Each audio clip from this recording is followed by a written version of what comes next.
So what are we going to be talking about today? The first thing we're going to talk about is recent complaint.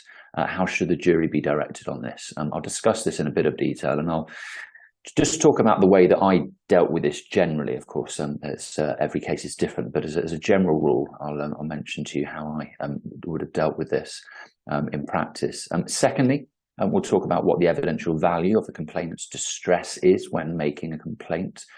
Juries should be directed on that.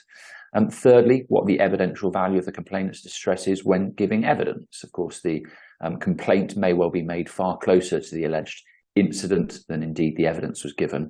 And so whilst it might seem, well, isn't that just the same thing? Arguably not.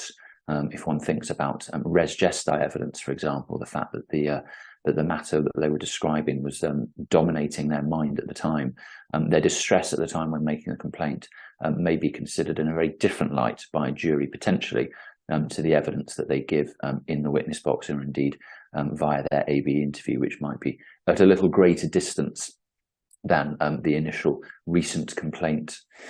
Then we'll turn to directing the jury on a refusal to provide intimate samples.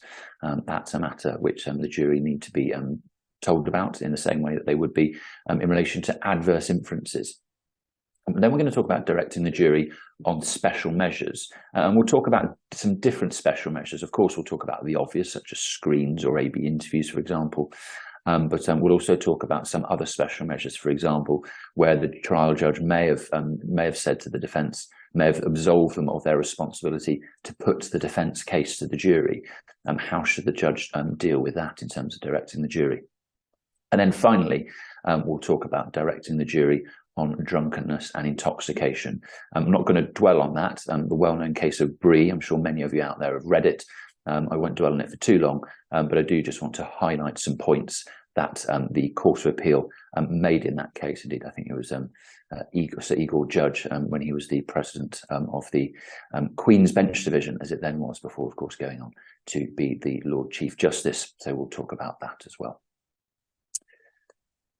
Let's turn to the case which inspired today's webinar then, 2023. So